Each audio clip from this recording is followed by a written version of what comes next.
Dylan, you got a lot of help on your record-breaking touchdown there. What was it like in the middle of all that humanity as you were getting pushed 5 yards in the end zone?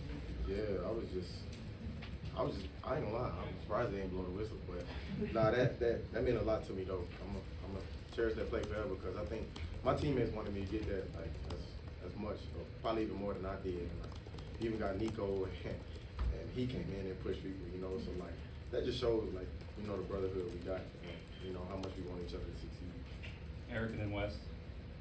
Josh over here. Can you walk us through your strip sack? It was obviously a huge turning point in the game, 11 points.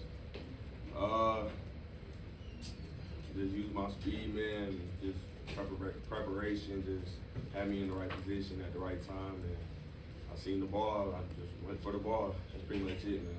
It's been working. Wes? Well, Dylan, on that touchdown, when you're kind of spinning around and all that humanity around you, and do you have any concept of how close you are to the end zone there because you're trying to protect the ball and looking around, or trying to go which way's forward? It's just I keep my feet driving and especially when I feel my teammates helping me. I don't know how close I was, but I was like, I'm gonna keep going until they blow the whistle, and that's what my teammates did too. So, yeah. John in the back. Dylan, as a senior touchdown, you had 22 touchdowns. How much harder is it to get 19 in the SEC as opposed to 22 in Louisiana? Just on the body, it's harder, In high school, it's simple. I could play a game and wake up on Saturday and be fine. But it's a blessing for sure, and I take none of it for granted. But you definitely feel the wear and tear more in college than high school. David and then Paige. Miles, it was an active night for the tight ends. What led to that? Yeah, definitely just play call. Seeing weaknesses in the defense, and the coaches saw that tight ends were going to have a really big opportunity, and they put us in places and positions to be successful, and we just went out there and played ball. Dylan, how much has it set in for you maybe that you are now the school leader in single season touchdowns? You're breaking a nearly 100-year-old record. How much of that has set in?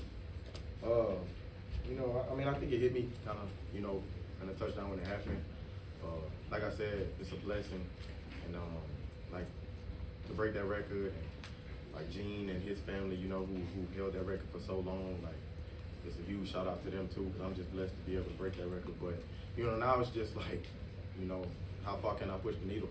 How far can we go as an offense? It's not over. I'm glad I accomplished that. Now it's time to keep putting more stats up there and keep getting dominant. Adam and then Jimmy. Dylan, some teams that don't play their absolute best like this lose these type of games in November. Is there a sense of satisfaction that you guys won and didn't play your best, or is it some frustration that you should have played better? I don't think it's satisfaction. I think you never take a win for granted.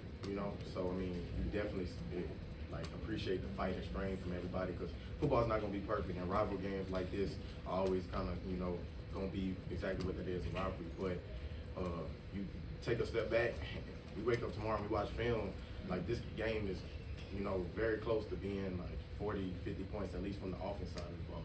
So at some point in time we gotta flip the switch and all of us included, just stop making little mistakes that hurt us. Jimmy. Dylan, Coach Heupel said that Nico is a young quarterback who gets better with every snap. Do you see that? Yeah, I think a lot of people can see that. Today he was very calm. A lot of his throws were, he's making his reads. I think you pay attention to his feet. He was kind of calm with his feet more than he's been. But just level of composure. You see from him in practice, the way he practices. He's just been taking attention to detail every game, week by week.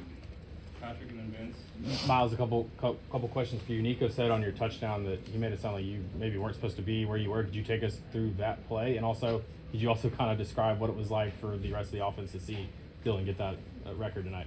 Yeah, so that play that I ended up scoring on, kind of a pick slip play. It's made for a man coverage.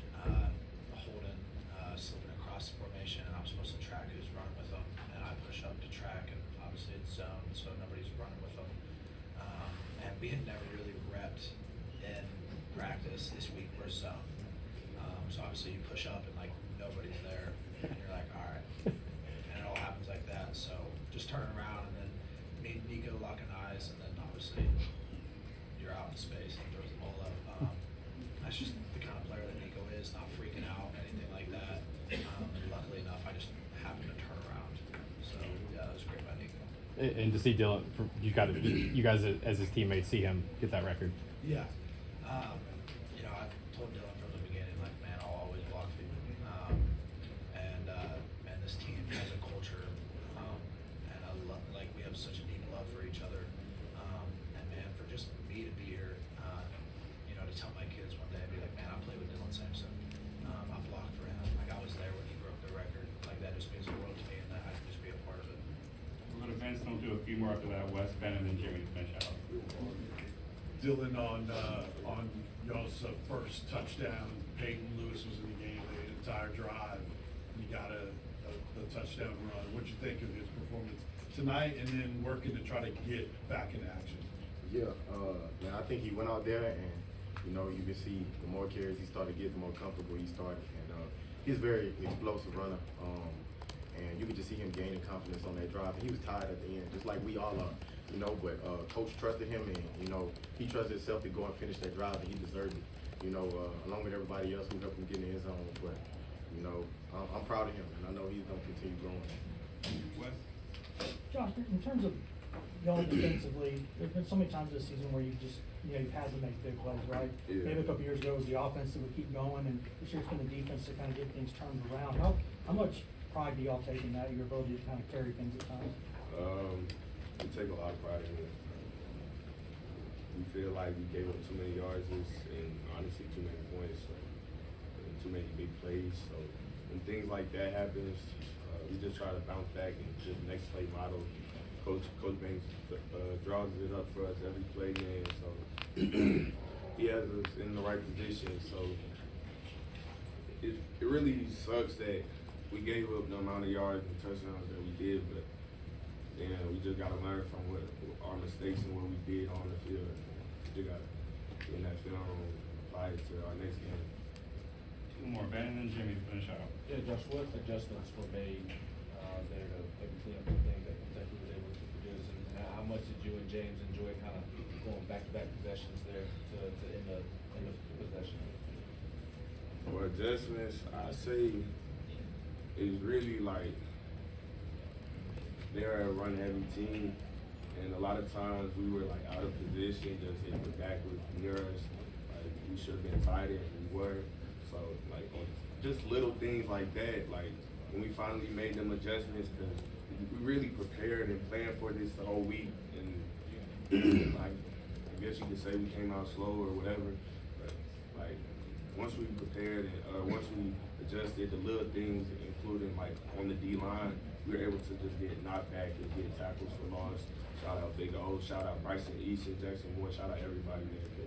Everybody in the interior was really just making mayhem just happen. And seeing me and James, man, that's my brother. So seeing him get a sack after I got a sack, it just love, man. It got me right, and I really was excited to make another one. So just seeing that is really exciting, man. I got much love and respect for bro. So I'm glad he got that, because after that was a 3-and-out, right? Yeah. So we was rolling. He was rolling, man. Like, I'm glad he got that. Offense was doing their thing, so yeah. Dylan, were you angry after your fumble, and does that make you run even harder if that's possible? Yeah, I mean, angry isn't kind of the word. It's just like, you know, kind of frustrated with myself, because, you know, like I pride myself, like I take care of the ball. Like that's not in my nature, you know. And then kind of to do that like back-to-back weeks, like that can't fly. Like going forward, every possession counts, you know. Regardless, like there's no excuse for it. I need to do a better job, like taking care of it. But it never upsets me to the point where it affects my game. The only thing it makes me want to do is just get out there quicker, you know. So, you know, some people might think I'm frustrated or like I can't move on. Like, I mean, I moved on. I'm just ready to like get to the next play and get things going. So, you know, that's kind of all it is. But just it's what this game is about: putting things behind you, good or bad. Like, you know, it's never over till it's over. So you got to keep playing. Thanks. everybody.